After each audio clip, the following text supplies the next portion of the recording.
माला नहीं है, ये ओरिजिनल गुलाब की माला से बनाई हुई आपकी एसोसिएशन है, जिसने अभी अपने सभी कार्यों को पूर्ण रूप से करने का प्रयास किया। फिर भी जब मुझे आदेश हुआ है तो मैं कुछ मेन काम आपके सामने रखना चाहता हूँ, जो कि एसोसिएशन के द्वारा किए गए हैं और आपके संज्ञान में भी हैं, और आपको याद दिलाना चाहता हूँ। अगर कहीं कोई गलती या त्रुटि हो तो करूँगा।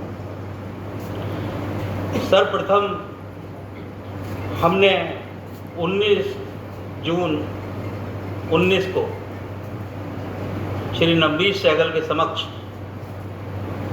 Industrial area, R2 zone, container subsidy, fair subsidy के मुद्दों को रखने की शुरुआत की कि हमारी इंडस्ट्री की ये समस्याएं हैं और हमारी कंटेनर सब्सिडी, फेयर सब्सिडी दोगुनी की जाए। औद्योगिक क्षेत्र मुरादाबाद की एक बहुत बड़ी समस्या है, जो कि हमारे निर्यातकों की आवश्यकता है, ये हमारे निर्यातकों के लिए दिया जाए। R2 जोन, जो कि आज भी एक समस्या बनी हुई है, उसके लिए हम निरंतर संघर्षरत हैं और हमें आशा नहीं विश्वास है कि आपके साथ और आपके सहयोग से हम इस विषय में विजयी होंगे और बहुत शीघ्र ही आपको खुशखबरी सुनाएंगे, ऐसी हमें आशा है। इसके बाद दूसरा मुद्दा बहुत तेज़ी से आया, GST, IGST और रेड अलर्ट। आप लोगों को याद होगा कि शहर के अधिकांश निर्यातक रेड अलर्ट के अंतर्गत डाल दिए गए, जिसके कारण उनके रिफंड नहीं आए। हमने principal commissioner Shri SV Singh के साथ मिलकर निरंतर शिविर लगवाकर अपने अधिकांश निर्यातकों को रेड अलर्ट से बाहर किया।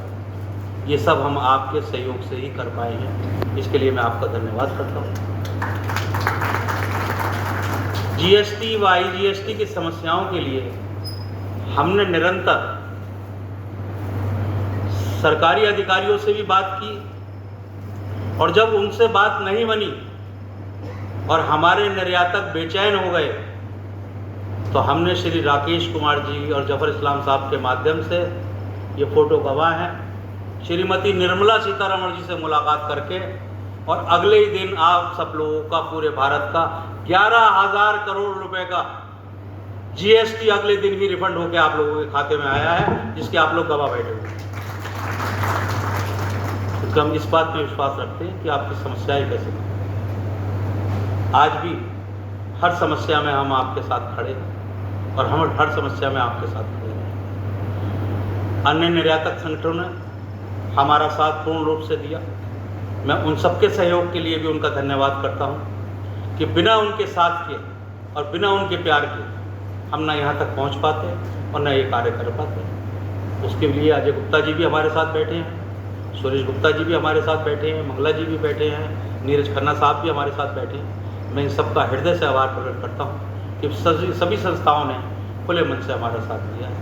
मैं भविष्य में भी आशा करता हूँ कि इसी प्रकार हम सभी संस्थाएं मिलकर निर्यात को और निर्यातकों की समस्याओं को क्षीण करने का प्रयास करेंगे, ऐसा हमारा प्रयास है। मैं चाहता हूँ कि मंच आसीन इन विभूतियों के लिए और मंच के सामने बैठी हुई इन विभूतियों के लिए एक बार मेरी ओर से जोरदार तालियां बजाने को तो मेरा धन्यवाद। इसके पश्चात 2019-20 और 20-21 का MEIS रिफंड, याद कीजिए आपकी पोर्टल बंद है, रिफंड नहीं मिलेगा, क्या करें, कैसे करें। माननीय पीयूष गोयल जी से हमने मुलाकात की, उसके अगले दिन ही आप सब गवाह हैं, अपने हृदय पे हाथ रख के पूछिए, MEIS की विंडो खुली और आप लोगों का रिफंड आप लोगों को मिलना शुरू हुआ। ये हमारा प्रयास था अपने सभी साथियों की मदद से। हमने मूलभूत कोशिश की कि आपकी जो समस्याएं हैं उनकी जड़ पे प्रहार करें। हमने किसी भी प्रकार की दलाली, किसी भी प्रकार के पैसे के देन लेन, किसी भी प्रकार की रिश्वत को समर्थन नहीं किया। ना हम करते थे, ना करते हैं, ना कभी करेंगे। आप सब लोग मेरिट पे हैं, इस देश का भविष्य हैं, जो विदेशी मुद्रा को अर्जित करते हैं। इनको आपकी बात सुननी पड़ेगी और आपकी बात माननी पड़ेगी, ऐसा हमारा